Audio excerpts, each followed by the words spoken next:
Pessoal, bem-vindos a mais um episódio do nosso podcast Carreira Médica e hoje o convidado não poderia ser mais especial, professor Paulo, gineco-obstetra, está aqui para tentar convencer a gente hoje a fazer GO, hein? Vamos ver se ele vai conseguir. Brincadeira, pessoal, vocês sabem que a linha desse podcast é ser sincero, é falar a realidade, não tentar iludir ninguém, mas também não contar a miséria, né? A gente tem que falar como é. Geralmente as especialidades não são nem tão boas nem tão ruins quanto a gente acha que é. Quero dar as boas-vindas e agradecer ao Paulo por estar aqui, e também agradecer a Marcela, nossa host de todos os dias, pela participação também. Posso falar? Bem-vindo, Paulo. Pode falar. Dá sua ideia inicial aí, depois a gente tem uma listinha de perguntas aqui para você. Eu falo sempre para os estudantes que é muito bom quando a gente pode colher informações de pessoas que gostam da especialidade, que deram certo na profissão, na especialidade que escolheram. Porque quando você se aconselha com pessoas que estão amarguradas, sofridas, não que poderiam, por inúmeras possibilidades, escolher outra especialidade, aí a tendência é que a pessoa se afaste, se assuste, né? Eu sou um grande apaixonado pela ginecologia e pela obstetrícia, por isso que eu não vou passar panos quentes na minha especialidade, mas eu vou falar dela com muito amor. Obrigado pelo convite, pessoal. Show de bola. Paulo, que legal, viu? Que você... Eu acho que eu tenho essa visão, cara. Todo mundo que ia falar, a especialidade tal não presta. Na verdade, provavelmente, principalmente se a pessoa é daquela especialidade, é uma pessoa que não deu certo mesmo, né? Porque a radiologia é o que mais tem. Radiologista frustrado é o que mais tem. E se você virar para mim e perguntar, João, qual é a melhor especialidade que tem? Eu vou falar, morro de pé junto, que é radiologia. Só que 100 radiologistas vão dizer que não, mas eu estou aqui certo que é, e não é porque eu sou professor, não, é porque eu realmente acho a radiologia muito bom. E eu imagino, eu vejo na tua fala que você tem a mesma sensação em relação ao GO. Eu queria começar, Paulo, te perguntando um pouquinho antes, né? Um pouquinho de como foi esse processo de tomada de decisão pela GO, porque para o acadêmico ou o médico que está aí tentando escolher especialidade, é bem difícil essa coisa. Como é que faz para escolher? Como foi o teu processo de tomar a decisão? O que te levou a chegar nessa conclusão que o certo para você era fazer GO? Foi fácil? Foi difícil? O que te ajudou nisso? Eu me preocupo só quando às vezes o estudante fala eu não gosto de nada. Quando ele fala que gosta de tudo, aí é uma maravilha. Ele vai ter o leque aberto para uma série de coisas. No meu caso, a minha trajetória, eu meio que estava inserido na ginecologia obstetrícia por conta de minha mãe. Minha mãe é obstetra aí de muito tempo, que tem uma clientela bem robusta aqui na cidade de Salvador. E isso seria, teoricamente, alguma coisa natural para mim. Mas não foi. Não foi justamente porque, ao longo da trajetória na faculdade, eu me encantava por uma coisa, me encantava por outra. Me encantei uma época pela cardiologia, me encantei uma época pela gastroenterologia, me encantei uma época pela cirurgia geral, e nela eu entendia que poderia ser realmente uma especialidade. Comecei a dar muito plantão nas emergências, como interno, passava em concursos de emergência no Hospital Geral do Estado, para fazer aquele internato vinculado aí a um serviço de emergência, tá? Mas até que um dia, na hora do vamos ver, eu fui para o internato de obstetrícia. E aí, quando eu experimentei a obstetrícia, eu vi, poxa, eu gosto de cirurgia geral e a obstetrícia e ginecologia também me oferece a cirurgia. Eu gosto muito da obstetrícia, do fazer o parto, do lidar com o nascimento. Eu achava a dinâmica do plantão, acho sempre a dinâmica do plantão muito resolutiva. E aí, por conta disso, por essa amplitude de uma especialidade gigante, aí eu vi, poxa, eu posso fazer dentro dessa grande área de saúde da mulher, desde um consultório, se a pessoa quiser fazer o consultório, eu poderia fazer, e clinicar, basicamente, né? Ou realmente estar no plantão, na lida, lidando com emergências, e até, eventualmente, grandes cirurgias, vinculado à parte mais oncológica. Então, esse leque de possibilidades me fez escolher a ginecologia obstetrícia. A facilidade de uma especialidade muito grande, muito ampla, ajuda até os indecisos. Viu? É verdade. Você acha que hoje o fato da ginecologia, principalmente, estar muito conectada com a parte mais gourmetizada de medicina? Hoje em dia eu sei que tem até procedimento estético, né, para a área íntima lá e tal, mas tem também muita coisa com hormônio e tudo mais. Você acha que isso abre mais um leque de possibilidade ou você acha que é um negócio mais de picaretagem ali, que, sabe, não é muito a sua... O que você acha em relação a isso? É realmente uma coisa a mais para atrair a pessoa ou é uma coisa que, olha, tome cuidado e tal, não sei o quê? Não, é uma excelente pergunta, João. Eu acredito que dentro da especialidade, dentro das subespecialidades da ginecologia obstetrícia, você tem alguns nichos que atendem determinados tipos de clientela. Você citou um nicho aí muito forte, que lida muito com bem-estar, com saúde íntima, lida muito com a parte de estética, que é a saúde íntima, né? Que tem aquele cliente, que é aquela mulher ali, por exemplo, dos 40 ou 70 anos, às vezes um pouco mais nova, mas também que está se queixando de uma incontinência sexual, ela está precisando fazer algum procedimento estético especificamente na área íntima, ela quer melhorar tanto a função daquele órgão quanto a aparência da genitália dela, por exemplo, né? Isso é um nicho, porque a saúde íntima acaba se juntando muito com a uroginecologia. Então, quando eu posso falar desde incontinência urinária até o clareamento, por exemplo, de grandes lábios, né? Por exemplo, fazer lipoaspiração do Monte de Vênus ou enxertar alguma gordurinha ali. Ou seja, lida também com o arcabouço estético, que é uma coisa nova, mas é uma coisa séria.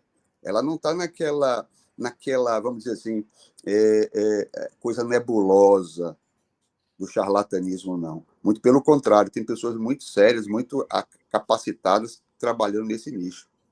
Show. E outros tantos, né, que a ginecologia nos oferece, e a obstetrícia também. Maravilha. Por exemplo, um nicho muito, assim, o meu nicho, por exemplo, da luta diária é gestação de alto risco. Eu me vinculei muito a essa parte de lidar com pacientes com um pouco mais de patologias associadas, com as gestantes hipertensas, com aquela paciente com diabetes que engravida, com aquela paciente que tem perdas gestacionais recorrentes e buscam o entendimento, o diagnóstico do que é aquilo, né? O que faz essa paciente perder inúmeras vezes. E a gente descobre o diagnóstico. Uma das coisas mais maravilhosas da obstetrícia, dessa área, é quando você finaliza a jornada e ela sai com o bebê no colo, não é? Vinda depois de 3, 4 perdas. Olha que coisa maravilhosa, né? Olha o impacto que você teve na vida daquela senhora. Olhe, por exemplo, o cara que faz reprodução assistida, que é uma especialidade fortíssima, né? Como é maravilhoso você poder proporcionar ao casal a possibilidade de ter um filho. Tá? Então, e a ginecologia a obstetrícia ele entrega essa vastidão de opções. E tem muitas perguntas aqui sobre a residência em si, os 3 anos de residência, Sim. porque é conhecidamente uma residência puxada, com uma carga horária intensa, cansativa, né? Muita gente opta por não fazer pelo medo de encarar a residência em si. Qual que é a sua experiência? Eu fui residente, fui coordenador de serviço de residência, sou preceptor de serviço de residência. Recentemente criei implementei junto com a equipe um serviço de residência e realmente existe uma carga de trabalho. Não é uma residência que eu vou falar para vocês light, não é, longe disso. E talvez, João, viu, Marcela? Não sei se existe alguma, não, viu? Que Rapaz, seja... rádio eu não posso falar, porque rádio eu acho, pelo menos, que em algumas cidades é muito moleza. É porque residente é um bicho ingrato, né? Você pode botar a carga horária. 60 horas semanais para um residente é light, na minha opinião. A residência que tem só 60 horas é light. Rádio, muitas vezes, tem só 60 horas. Então, eu considero que rádio, muitas vezes, é light, mas não é que é largado, entendeu? Mas para uma cirurgia, para uma ortopedia, para uma gineco, que às vezes extrapola muito isso daí, eu considero light. Mas a galera de rádio vai discordar de mim, acha que é a coisa mais puxada do mundo. E é realmente assim. Então, eu posso falar da ginecologia e da obstetrícia. Existe uma carga de trabalho mesmo que, a depender do serviço, da forma como ele é organizado, realmente ultrapassa as 60 horas semanais preconizadas, vamos dizer assim, pelos nossos órgãos reguladores da residência. E a carga horária é dividida no R1 mais intensamente em, sabe, trabalho pesado. O que é trabalho pesado na obstetrícia? É plantão, meu amigo. É plantão, é ambulatório de pré-natal de risco habitual. É você atender essas pacientes, que são muitas, né? A gente lida, as residências são basicamente vinculadas ao SUS, então impossível você não ter um serviço de residência de obstetrícia e de ginecologia vinculado a esses grandes ambulatórios, tanto ambulatórios de ginecologia geral, quanto ambulatórios de pré-natal de risco habitual. E a carga horária de plantão, que é do cotidiano do obstetra. Da mesma forma que o anestesista não vive sem plantão, o obstetra, nos primeiros anos de carreira, não viverá sem um plantão. E então, principalmente aí na residência, e principalmente ainda mais no R1. Lógico, à medida que a residência vai evoluindo, a residência de ginecologia e de obstetrícia vai tentando oferecer ao residente um pouco mais de tecnologia, um pouco mais do que é mais rebuscado da especialidade. Ele vai sendo vai oferecendo ao residente a possibilidade da ultrassonografia, vai oferecendo ao residente a possibilidade da cirurgia ginecológica, dessa cirurgia ginecológica, da videolaparoscopia, quando chega lá mais ao R3, da ultrassonografia básica em GO, no R3, a introdução, pelo menos, à medicina fetal. Os ambulatórios de especialidade, começa lá no R1, pegando pesado na ginecologia geral, e, ao longo da residência, vai evoluindo para um ambulatório mais específico, como, por exemplo, de uroginecologia, climatério, mastologia. Claro, cada serviço tem as suas peculiaridades. Então, tem serviços, vamos dizer assim, nas capitais, que consegue, dentro de hospital de clínicas, né, oferecer uma gama de serviços dos mais diferenciados da especialidade. Serviços que estão mais vinculados ao interior, eles não acabam oferecendo essa gama de opções, mas acabam oferecendo, entretanto, pacientes para você poder trabalhar com essas diferentes possibilidades.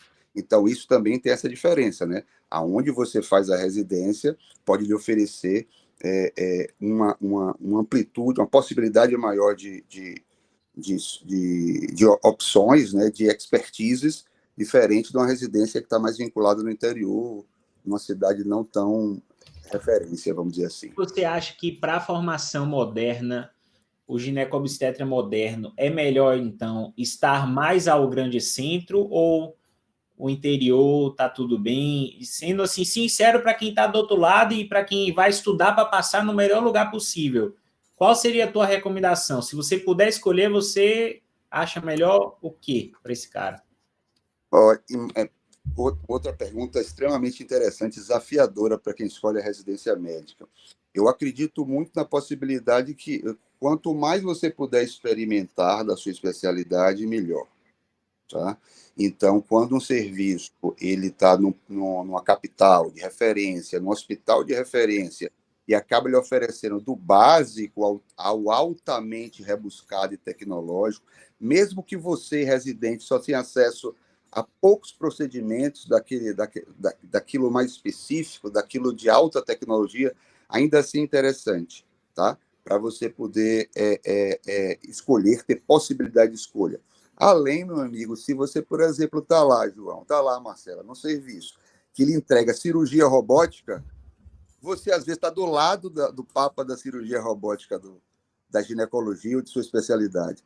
Então, é um passo gigantesco, é um passo ali aproxima, no final das contas, dessa possibilidade, se isso for seu sonho. Lógico que aquele residente que está lá no interior, que não tem possibilidade de estar na capital, existe ele vai sair para o mercado e vai poder brigar também por fazer cirurgia robótica. Talvez com um caminho mais longo, mas a especialidade lhe entrega essa possibilidade também. Ela não fecha portas, né? Estou falando caminhos mais curtos e caminhos mais longos, tá? Total, eu concordo com isso. Assim, a residência, ela não te impede de nada, ela só te facilita ou não. Então, por exemplo, minha residência não tinha porta de emergência, era um hospital ambulatorial, um hospital de alta complexidade, mas ambulatorial.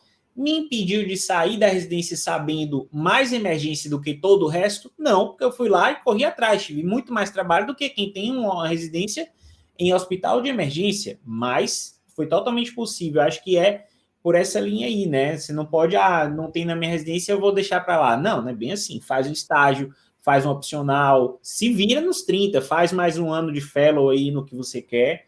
Exatamente.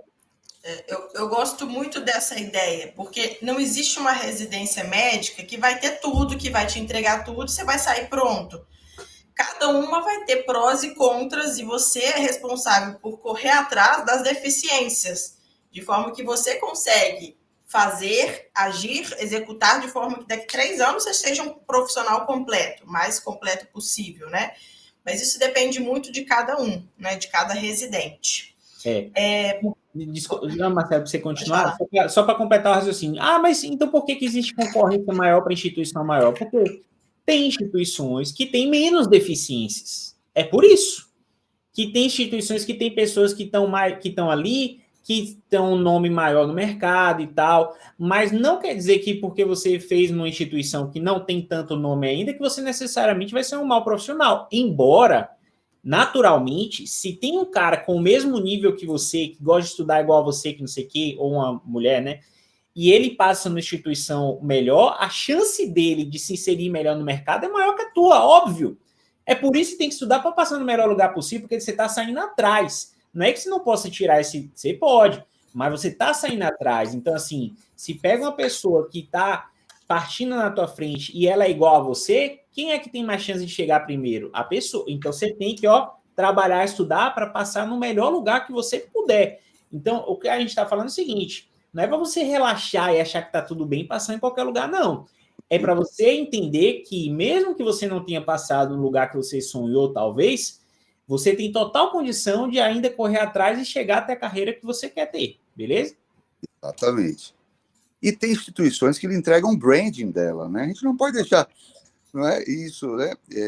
Isso é muito importante, inclusive, para quem quer fazer residência fora. O branding talvez seja muito importante, porque o branding lhe dá network, o branding é a marca, pessoal. E eu vou falar, por exemplo, a marca da USP, por exemplo, é diferente do hospital lá no interior de... Totalmente. Abre portas. Abre portas. Então, o brand é muito importante. Ele abre portas, ele dá networking, ele é você já está com um pré-contrato logo quando sai da residência com uma outra instituição, de sua cidade natal, às vezes. Então, isso é interessantíssimo. A gente não pode abdicar disso, né?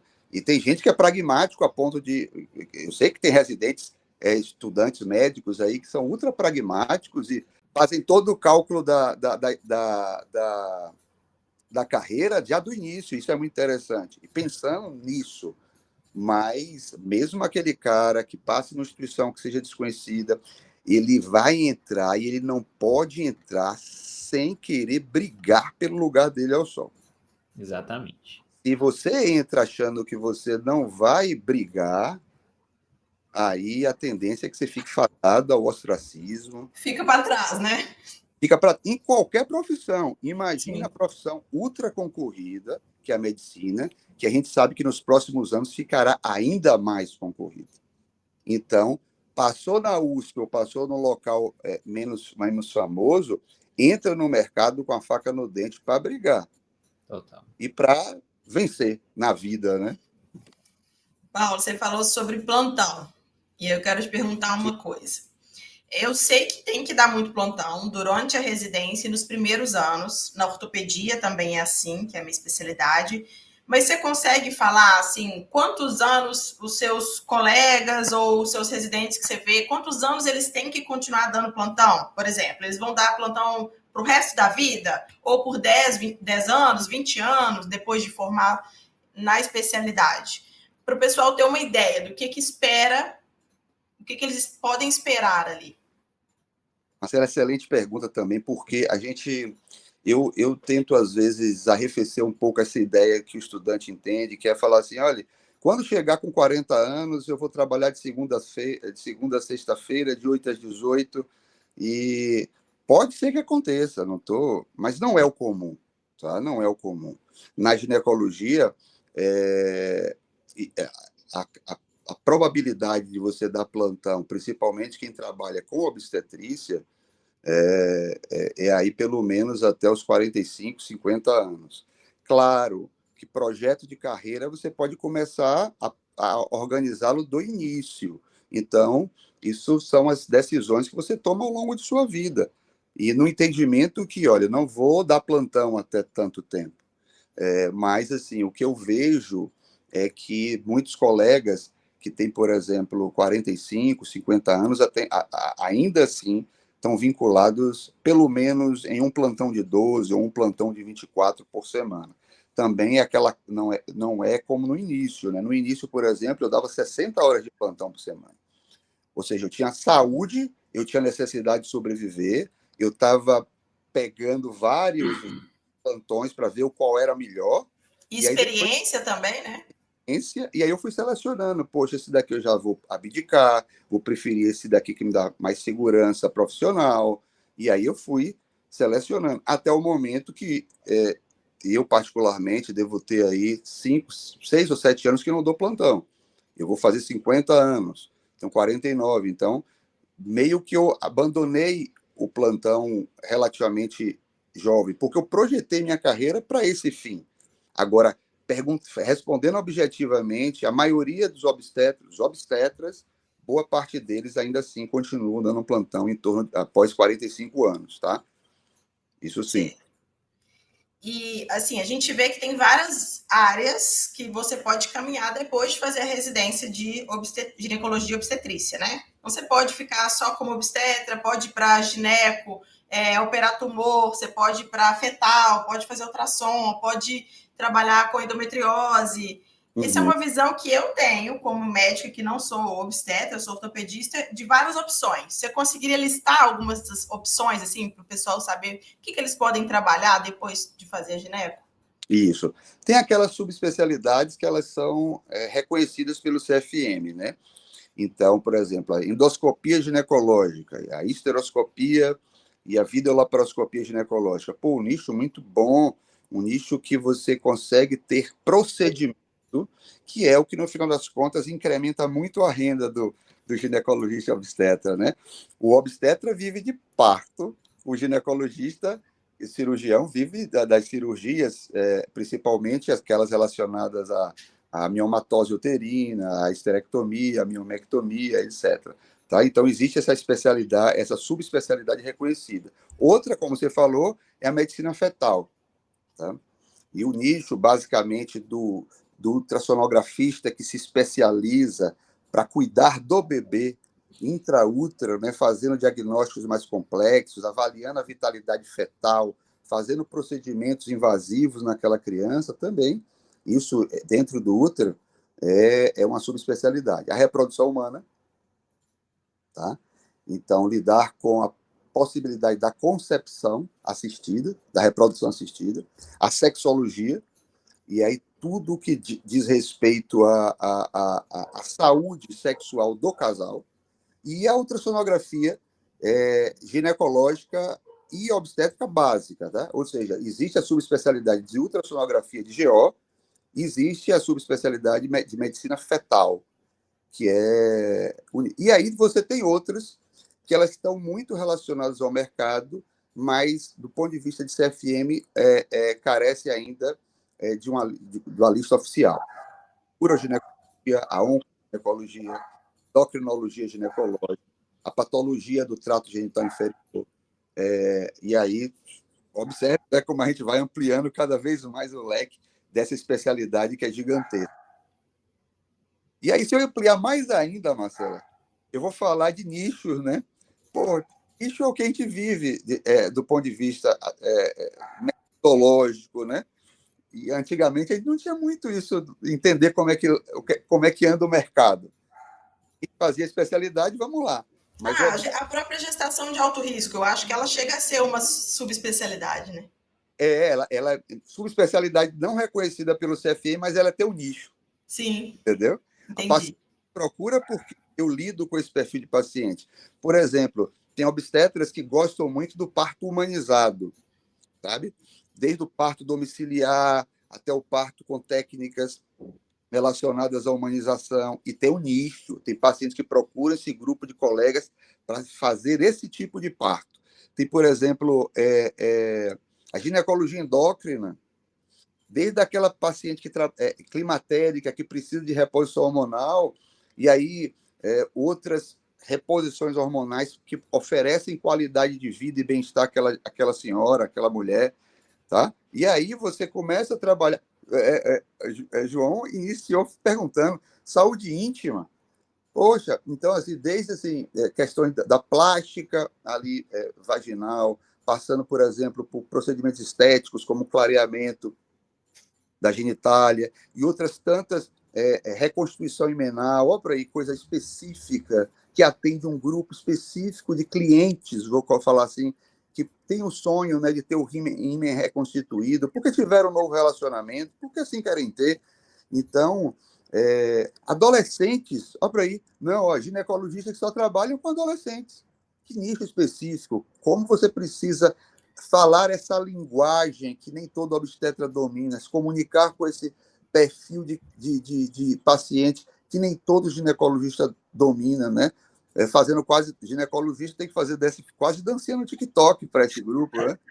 Não é? Medicina do esporte, né? Porque eu vejo algumas... Isso, medicina do esporte e o nicho da ginecologia endócrina voltado para esse perfil de paciente. Realmente... tem muita opção. Atitude, aí a especialidade toma um corpo gigantesco. Ô Paulo, eu queria fazer duas perguntas. A gente já se encaminhando assim mais para o final. Eu queria fazer duas perguntas assim importantes. Você falou várias coisas que eu gostei assim em relação à especialidade, e uma das coisas que mais eu gostei de ouvir de você eu percebi, né, o quanto você gosta da especialidade pelo caráter resolutivo que ela tem, e de fato tem.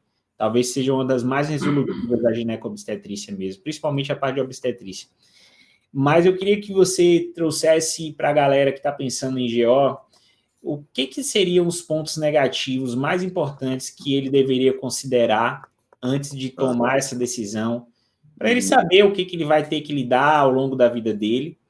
E depois eu queria que você falasse um pouco sobre a perspectiva, ou melhor, a expectativa de remuneração no início da carreira, médio prazo, longo prazo, para ele poder se programar, digamos assim.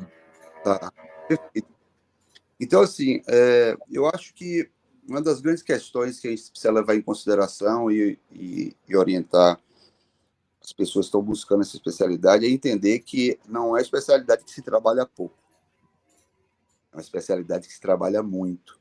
Se trabalha muito, então, por conta da vivência do plantão, tá? Por conta dos horários irregulares. Então, assim, você não dá plantão, mas a paciente liga 3 horas da manhã para fazer um parto, por exemplo. Eu falo sempre, obstetra, ele está 24 horas, todos os dias por semana, de sobreaviso. A vida inteira. Então, isso tem que ficar muito claro. Claro que você vai poder viajar. E aí você cria estratégias de grupo, de equipe, para, vou viajar, e meu colega, meu sócio, meu amigo, meu parceiro vai ficar aqui comigo, vai ficar responsável por minhas pacientes, tá? Então, tem muito isso. A carga emocional que você lida também é grande. Existe uma sobrecarga emocional. Uma sobrecarga emocional por conta do trabalho e por conta de você lidar com essas peculiaridades. Que, por exemplo, no meu caso, é a gestação de alto risco, pacientes que enfrentam perdas gestacionais. Imagine aquela senhora que já perdeu 3, 4 gestações com 34 semanas, 35 semanas. Que dor para essa senhora, para essa paciente. Tá? Outras pacientes que precisam, por exemplo, fazer uma cirurgia que pode mutilar, retirar o útero dela, e ela ainda tinha uma vontade tremenda de ser mãe. Tá? Questões endócrinas, por exemplo, menopausa precoce, que limita muito a capacidade reprodutiva da paciente. Então, tem questões que ele sobrecarregam do ponto de vista de trabalho, que ele sobrecarregam do ponto de vista emocional, e que precisam ser levadas em consideração. Agora, reforço, você precisa investir nas potenciais soluções. Tá? Então, se você não quer passar por essa sobrecarga, dentro da ginecologia, selecione sua área de atuação, monte uma escala equilibrada para que você consiga dividir a sua renda entre plantões e atendimento ambulatorial. Tá? Organize sua vida com a rede de apoio. A gente fala tanto em rede de apoio para paciente, rede de apoio para você, médico. O que é sua rede de apoio? É um colega que vai ser o seu parceiro na caminhada, é uma enfermeira obstetra que vai lhe ajudar no acompanhamento dos seus partos, é uma doula também, tá? É um time de cirurgiões que vão poder lhe ajudar aí no lidar com diferentes, com um volume cirúrgico em diferentes instituições. Então, eu acho que essa busca desse equilíbrio é extremamente importante. E se você começar a mirar nessas soluções no início da sua carreira, sem sombra de dúvida, você vai ter um diferencial competitivo absurdo do que aquele outro colega que apaga um incêndio atrás do outro diariamente. Ele não se programa, ele não se planeja. Ele vive para apagar incêndios. E esse daí não consegue fazer grandes projetos de vida, porque ele está sempre amanhecendo para apagar o próximo fogo, o próximo incêndio que ele mesmo criou, porque não se planejou. E agora? É o que o povo quer saber. É o que o povo quer saber. Perspectivas financeiras. É interessante isso. Então, assim, a gente sai... É uma especialidade que você pode trabalhar do SUS e fazer consultas de ticket mais alto. Você pode operar pelo SUS, operadora de saúde, e fazer partos e procedimentos particulares. Então, você pode ter, por exemplo, uma porta de entrada do ponto de vista financeiro, que vai ali em torno dos primeiros anos. Vou colocar assim, residência médica mais um plantão, vou colocar ali em torno de R$7.000, R$8.000. E aí depois você engatilha, pós-residência, você começa a engatilhar rendas em torno de 15 a 20 mil, tá? E aí no auge, vou colocar o obstetra médio no auge, em torno de 40, 50 mil reais. Claro que existem as pontas né? Galera que deslancha, que sem sombra de dúvida vai atingir cifras muito mais altas. Eu estou lidando com a média do que o obstetra e o ginecologista ganham, tá? Mas são bons valores, assim. A gente está começando a colher, né? Fazer várias... Cada vez a gente vai perguntando cada uma especialidade, a gente vai tendo uma noção. São bons valores. Então, se você estava aqui achando que a obstetra não ganhava dinheiro, ganha dinheiro, rapaz. Daí, ó, sua vocação é essa, parte para cima. Claro que é assim, início é mais sofrido. Eu acho que quase todas as especialidades têm um início nessa faixa aí dos 20 e tal. E depois você vai se posicionar melhor. Eu acho que é isso. Assim. Algumas você já sai, já tem uma largada mais rápida. Anestésio é assim, eu acho que rádio é um pouco assim também. Mas a maioria das especialidades que lidam com atendimento clínico, com plantão, geralmente é isso. A largada é um pouco mais calma e depois a coisa pega no tranco mesmo. Mas assim, eu tô até surpreso, pensei que você ia falar uma média até menor, assim, eu tô até feliz pelos obstetras agora. Exatamente. Agora, sabe qual é a grande diferença, João? Eu acho, e aí assim, não é desestimulando, é que se trabalha muito. Ah, é verdade. Você trabalha muito. Pelo Então, volume de trabalho, né? eu estou condicionando essa renda o cara Que que gosta de é trabalhar. quando gosta de trabalhar, tá? Porque ele não vai trabalhar 40, 60 horas, com certeza absoluta, não. É um cara que trabalha em torno de 80 horas por semana para manter uma renda, ou Nesse mais, para manter uma renda nesse patamar. E aí, assim, é maravilhoso quando, além disso, você pode ensinar, né? É maravilhoso quando, além disso, você pode empreender. É maravilhoso na sua especialidade quando, além disso, você pode gerir, né, ser contratado para fazer a gestão de um hospital também. Então, todos são opções que a medicina lhe dá e a especialidade pode lhe oferecer. Tá? Claro que não vai ser no início, vai ser total. mais idade. Inclusive, em prazer em ensinar, né, na possibilidade de ensinar, a gente tem o professor Paulo aí também como um dos professores do VRMed, nosso parceiro na gineco-obstetrícia. Então, obrigado, que é uma grande honra para mim. Eu tenho uma vida meio que vocacionada ao ensino nas faculdades aqui. Então, eu sou professor universitário e eu gosto muito desse contato com o estudante.